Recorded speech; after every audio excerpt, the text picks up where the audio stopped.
Mr. Chair, on that part, we will still use our expertise Kaya nga, on our you will audit. still rely on your expertise because you are the expert. Kayo ang nakakalam ng comprehensive program and plan. Kayo ang expert sa inyong mga fields. And the members of this committee, hindi sila expert. Yan ang ibig mo sabihin. Yes, Mr. Chair. Kayo ang expert. Sila hindi expert. Tama? Kaya pwedeng Iba naman po ang sa Kaya nga yun ang Congress, sinasabi ko Mr. sa iyo Chair. magkakaroon sigurado kayo ng pagkakaiba ng resulta. What happens then? What will happen to the integrity of the Commission on Audit? This is always public. Ikaw naman. How can you say na hindi mo alam? Sa inyo po kasi confidential. Iba po yung modality nyo because this is audit. Pero once na binigay mo dito, the House of Representatives and all the committees will conduct and undertake meetings publicly. Questions to the members or representatives of the Commission on Audit. Attorney Camora. Okay. Mr. Chair, I would like to ask the representative of the 1987 Philippine Constitution, which states that the Commission on Audit shall have the power, authority, and duty to examine, audit, and settle all accounts pertaining to the revenue and receipts of and expenditures or uses of funds and property. You understand this provision, Madam? Yes, Mr. Chair. This provision is constitutional. Yes, Mr. Chair. And this is related to Section 25 of Presidential Decree 1445 or the State Audit Code of the Philippines, which is statement of objectives. It says that in keeping with its constitutional mandate, this is in relation to the provision in Constitution I previously referred to you, the Commission adheres to the following primary objectives. I'm quoting paragraph 2, Mr. Chair, which states to develop and implement a comprehensive audit program that shall encompass an examination of financial transactions. You're also familiar with this provision. Yes, Mr. Chair. And under Section 26, with title General Jurisdiction, the authority and power of the Commission, meaning COA, shall extend to and comprehend all matters relating to auditing procedures, systems and controls, etc., the examination and inspection of the books, records, and papers relating to those accounts, and the audit and settlement of the accounts of all persons respecting funds or property received or held by them in an accountable capacity, etc., etc. You're still familiar with this provision? Yes, Mr. Chair. These are all provisions which give mandate to COA in the examination, audit, and settlement of public funds. I am correct. Yes, Mr. Chair. Mr. Chair, I'd like to ask the representative from COA if the Constitution allocated this particular mandate to other agencies or offices of government other than COA. Mr. Chair, it is exclusive to the COA. It is exclusive to the COA. COA alone has the mandate and authority to perform all these functions Audit, Mr. Chair. I just read before you. Is that correct? Yes, Mr. Chair. In issuing the audit observation memo to the Office of the Vice President, the examination in relation to this action, Madam, What audit actions, Mr. Chair? para makumpleto po ninyo yung audit observation memo na inisyo po ninyo sa opisina ng Vice President, ano po yung nararapat gawin nila para sa ganun matugunan po yung action na ginawa ng COA? As to the AOM, Mr. Chair, kailangan po nila mag-submit ng compliance dun sa observations namin, Mr. Chair. Ilan-ilan pong mga requirements ang dapat gawin para po matugunan nila yung requirements na hinihingi po ng audit observation memo? Kung ano po yung nasa audit observation memorandum, Mr. Chair. Pwede po bang i-enlighten nyo kami kung ano-ano po yung mga yon? Para sa kapakanan po naming lahat, at lahat po ng nakapakikinig nitong ating pinag-uusapan. Mr. Chair, depende nga po kung ano yung content ng AOM. So if there are 2 observations, edi malamang po, 2 po yung i-comply. If there are 5, 5 po ang i-comply. Kaya nga po, Mr. Chair, I am referring to the audit observation memo that you issued to the Office of the Vice President. What period po? Kasi Ito pong pinag-uusapan natin ngayon. yung pinag-uusapan po natin, meron po from 2022, meron din pong 3 from 2023. No, yun nga po. Hindi po ba pinagsama na po yun at yan po yung subject ng inquiry ng committee ito? At dahil nga po doon, Mr. Chair, ay in-advisean po yata po sulat pong yun sa aking pagkakaintindi mula po sa interpellation kanina pa, ay mukha pong ina-advisean kayo ni Atty. Sanchez na i-ignore po ninyo yung subpoena ng committee ito sapagkat yung ignore po yung House probe sapagkat hindi pa po kumpleto o conclusive yung audit observation memo. Parang ganun po yung aking pagkakaintindi. Tama po ba? Yung request po nila, Mr. Chair. Yes, Yes, po. ma'am. Yes po. Noon pong sabihin ni Atty. Sanchez na ang inyo pong audit observation memo ay hindi pa conclusive o hindi pa kumpleto sapagkat marami pa kayong hihingin sa kanila na isusumitin nila sa opisina ninyo, tama po yung kanyang isinulat. Hindi po ba? As to yung mga 2023 na AOMs po, kasi at that time, kailangan pa po nilang mag-comply. Yun nga po. Yung sa 2022 po, natapos na po yun, nag-comply na sila, nag-issue na ng NS, nag-comply na din sila. Tapos na po yun. Hindi pa rin po deficient, so nag-issue na po ng ND. So, sa mga tweet, nag-issue na po ng ND. Yun pong ND ay yung Notice of Disallowance. Yes, Mr. Chair. Yung Notice of Disallowance po, Madam, is also not conclusive because ito po ay appealable and Yes, contestable. Yes, Mr. Chair. Meaning to say, it is not a final judgment. Yes, Mr. Sa mga tweet, yung pong sulat nila sa inyo, ina-advisean po kayo na sana, hindi naman po siguro kawalan ng paggalang sa committee ito, kung hindi ang ibig nilang sabihin, sapagkat marami pa po naman kayong kakailanganin sa kanila na isasubmit, iniisip po siguro nila para hindi makomplicate ang pag-uusap, sana ay wag na muna inyong bigyan.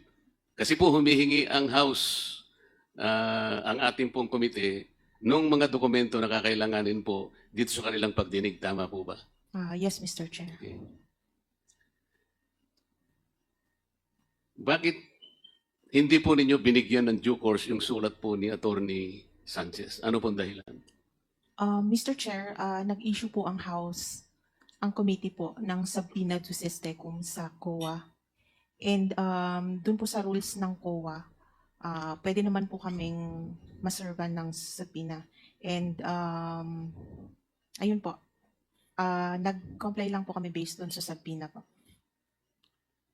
Mr. Chair, kung halimbawa yung subpoena ng committee ito ay tumutukoy sa mga bagay na hindi pa po ninyo iniimbestigahan, sa aking palagay tama lamang po yun. Ngunit dahil po yung bagay na hiningi po nila ay iniimbestigahan na ninyo, hindi ba dapat ay pumayag kayo na sana'y i-advise nyo yung ang House na, Sir, Madam, with all due respect, ay hindi muna po namin kayo mabibigyan ng inihingi po ninyo sapagkat sa ngayon po ay kami po yung kasalukuyan pong nag-iimbestiga. Hindi po ba pwede ring idahilan yon, Madam, without disrespecting the Committee on Good Government? Mr. Chair, meron naman pong nire-recognize din naman po namin yung Congress oversight, and yun nga po, we were issued subpoena, so Mr. Chair, sinasabi ko nga po yun eh. Kung sa bagay siguro na hindi pa ninyo iniimbestiga, makatwiran lang na talagang pagbigyan nyo at nasa lugar naman po. Ngunit sa ganito pong itong pag-uusap na ito, na ang involved pong subject matter in 2023 na inyo pong iniimbestiga, hindi po ba nyo naisip na maaari pong makompromiso ang ginagawa ninyo? Halimbawa po, hindi po ba sa mga proseso o procedures na ginagawa po ninyo, ang audit observation memo at saka notice of disallowance ay confidential po in nature? Yes po. Ang mga partido sapagkat wala pang ang conclusiveness eh. Iniimbestiga pa nga lang eh. Tama po. Yes, Mr. Chair. Actually, audit lang po yung sa amin, not technically, hindi po investigate. Kaya nga importante po na ma-protectional kasi ino-audit nyo lang. At alam po ninyo, yung pag-audit ay maaari pong i-contest mula sa level ng regional director, kung nasaan man nag-umpisa. Kung sakasakali pong hindi natapos doon, maski sa level ng commission proper, inaapila pa rin po. At kung sakasakali po hindi napagbigyan doon, umaabot din po yun hanggang sa kataas-taas ang hukuman, hindi po ba? Kaya po pinapanatili natin confidential ang proseso. Hindi po ba nyo naisip kung sakasakali, yung pong ginagamit po ninyo sa inyong pag-audit ay ibibigay po ninyo sa Committee on Good Government, mabubuyang-yang po yung mga dokumento because of the nature of the hearing in the House of Representatives. Tama po. Tama po. Kagaya po ng nangyayari ngayon. Bago po ako magpatuloy, ay gusto ko munang itala on record na hindi ko po binibigyan ng hatol. I am not judging what the Committee on Good Government has done so far in relation to the documents that you furnished this office. Ang sinasabi ko lamang po, kanina po sa unang pagtatanong ko sa inyo, ang sabi po ninyo, there is no other office or agency of government na binigyan po o inallocate ng ating saligang batas para kopyahin ang ginagawa ninyo. Wala na po, kayo lang.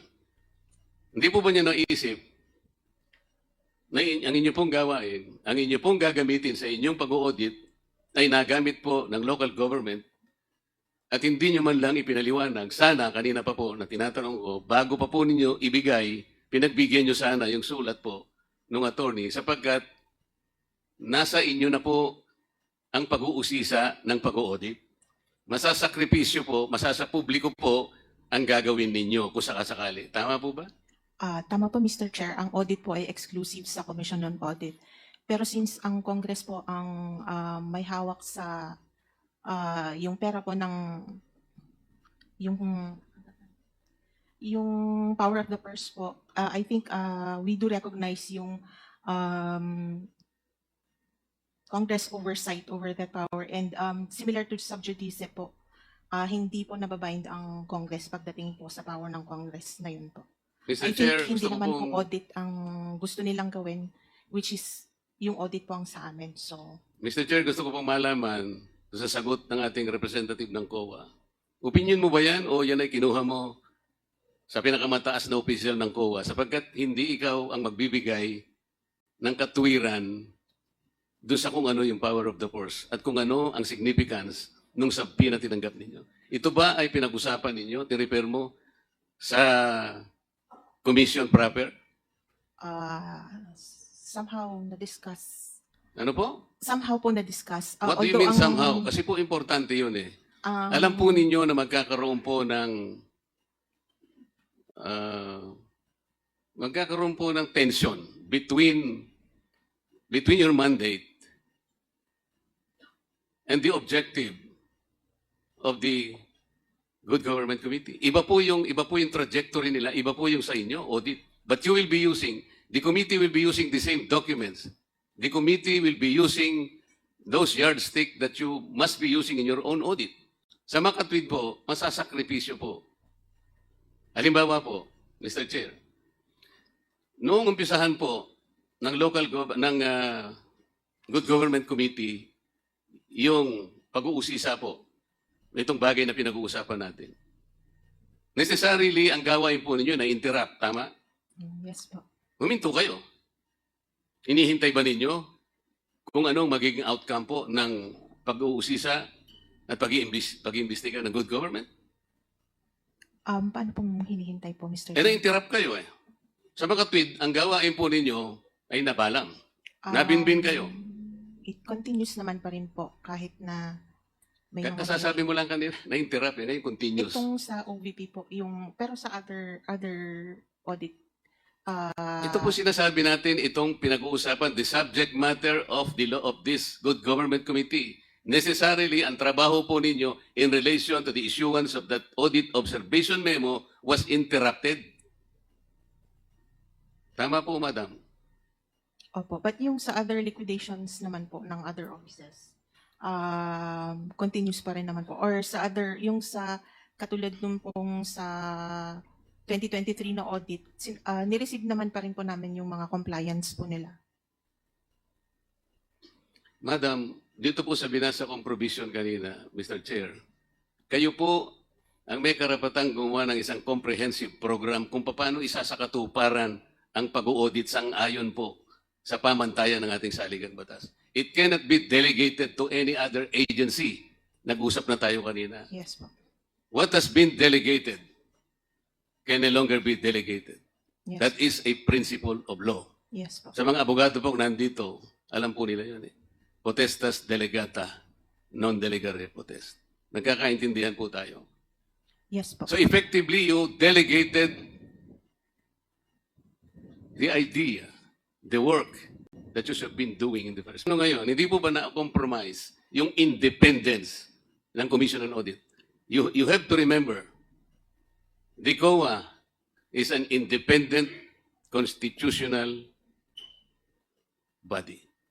Yes, Mr. Chair. I believe there is no compromise naman Yun po, ang palagay mo. since yung audit procedures still belong with the Commission on Audit. Yun ang palagay mo. You're talking of procedures, pero compromise nga yung mga dokumentong gagamitin ninyo. Eh. Kasi binigay mo nga, sabi ko nga sa'yo, walang kasalanan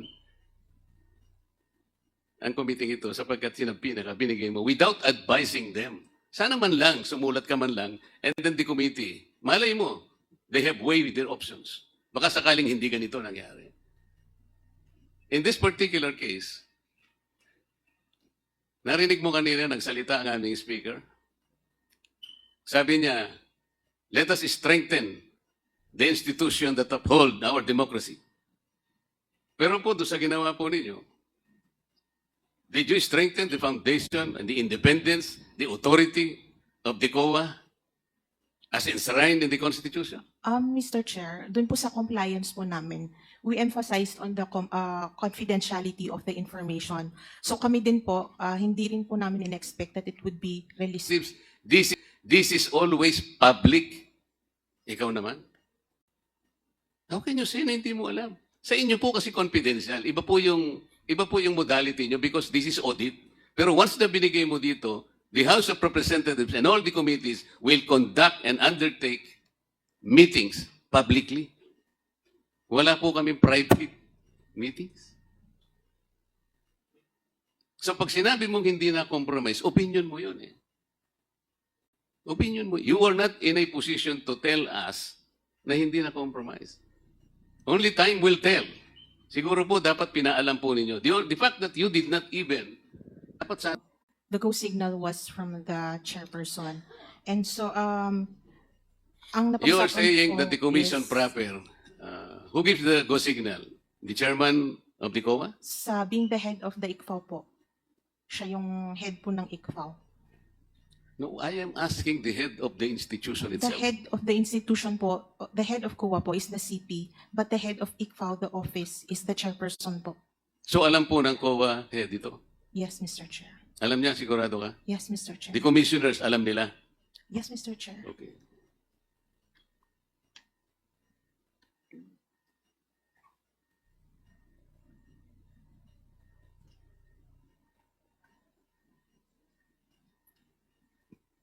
Narinig po ninyo yung bahagi ng mga interpellation ng mga kasama ko kanina. Most of it siguro, meron po kayong natatandaan.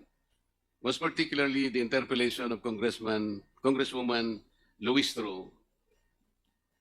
Noon po, tinatanong niya yung certain La Chica was guilty of usurpation of Acosta. authority. La Chica ba yun? Acosta po. Acosta, sorry. Na sinabi niya, according to her, Acosta is even guilty of usurpation of authority of official functions. Narinig po ninyo yun? Yes Kasi po. po, maaaring nakuha niya yung gawain na yun, allegedly, na hindi naman pala dapat na sa kanya yun. Noon pong hindi nyo inadvisean ang Committee on Good Government, technically, part of your mission, part of your mandate on authority was usurped. Sila na po yung nagtatanong eh. Ang ginagamit po nila, yung mga dokumento, yung mga reports, and the papers na sa saligang batas, ang sinasabi, kayo po ang dapat mag-examine, kayo po ang dapat mag-audit, nobody else. So in a way, part of your function was usurped, technically. Tama po. Tama po, Mr. Chair, pero it does not Hindi, mean tama po. po. Tama po, Pero, it does not mean po na we will just take it hook, line, and sinker. We will still audit based on what our standards are. I-conduct pa rin po namin yung audit na based sa amin po. palagay natin. Paano kung hindi pareho ang outcome nyo? Paano hindi pareho ang conclusion nyo? What happens? I think we will stand by yung audit po ng COA. O ibig mo sabihin, yung outcome ng aking mga colleagues ay mali. Ang sinasabi ko kasi pwedeng hindi kayo magtugma eh. Because your procedure is different. The manner of questioning probably is not even personal. Passive ang sa inyo, active sila. Yes, Mr. Chair. On that part, we will still use our expertise Kaya nga, on our... you will audit. still rely on your expertise because you are the expert. Kayo ang nakakaalam ng comprehensive program and plan. Kayo ang expert sa inyong mga fields. And the members of this committee, hindi sila expert. Yan ang ibig mo sabihin. Yes, Mr. Chair. Kayo ang expert. Sila hindi expert. Tama? Kaya pwedeng Iba naman po ang sa Kaya nga yun ang Congress, sinasabi ko Mr. sa iyo Chair. eh. Magkakaroon sigurado kayo ng pagkakaiba ng resulta. What happens then? What will happen to the integrity of the Commission on Audit? Sir, eventually, if ever man na mapunta po ito sa CP and then mapunta sa courts, even the courts can reverse COA po. Ang iniiwasan po kasi natin ay yung magkaiba po ng outcome. Pareho po yung ginamit. Ang mga papeles, ang mga report, lahat po ng dokumentong nakita namin inisa-isa at binusisi ng mga kasama ko are the same. Pero mag-iiba po kayo ng outcome. Mr. Chair, I believe ang outcome po from Congress is legislation, while ang sa amin po is yung result of audit po. Indicated your authority by giving to this committee the very basis of your audit because they were made public. No, Mr. Chair. Why do you think that your answer? Pero pinamigay po ninyo part of your function. That is the point. I believe that the function of the Congress Do not here say, I believe. is as We are oversight. after facts here. We are not after what you believe and we're not after your opinion. Ang pinag-uusapan natin are factual issues. Okay? Sabi mo kanina, sumagot ka kanina, no other offices, no other agencies ang nakakagawa ng function. It's only exclusive to COA. The audit function, Mr. Chair.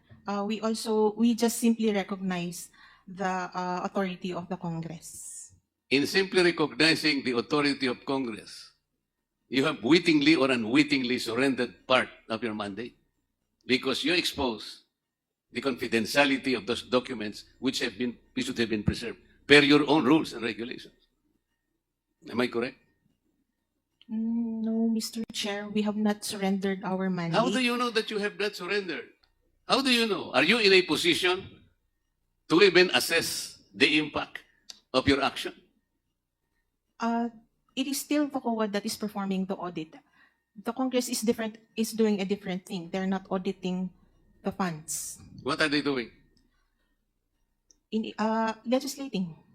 What? Legislating po. I believe we are all here because You've this been hearing sitting is here for in several aid- hours. Did is in aid for you know the legislative kind of legislation. legislation that are supposed to be coming up? Meron ba silang sinabi sa iyo na meron na kaming legislation in mind? Meron bang lumitaw? Kanina pa tayo rito. Ako, alas 10 ng umaga nandito ako. Did you have an idea as to what legislation are coming up? For example, For example, meron bang legislation na baka sakaling nagle-legislate sila, later on, natuturuan kayo kung paano ang pag-audit? no po, for example, yung SAGA as a budget on confidential funds, that will become subject of future legislation. Why are you the one articulating that? You are not a member of Congress. Yan ang That sinasabi is ko why- kanina pa eh. That is why Kanina nga ko pa sinasabi, what you are saying, opinion mo eh. that is I why am po trying to I- emphasize to you kung ano yung impact. That is No. why Baka mapagalitan ka ng chair. Ang pinag-uusapan natin dito, seryosong bagay. Uulitin ko sa'yo. The mandate to audit, the mandate to examine the authority belongs only to COA. While the terminology is different, pero the basis of your audit and the basis of the investigation of this committee are one and the same. Yun ang sinasabi ko sa'yo. Did you not compromise the integrity and the independence of COA by doing so? Do not make your own opinion. I will probably accept an answer na siguro balikan mo yung commission kung tama yung ginawa ninyo. Iwanan muna kita sandali kasi gusto ko mag-isip na rin. Mr. Chair, may I direct my attention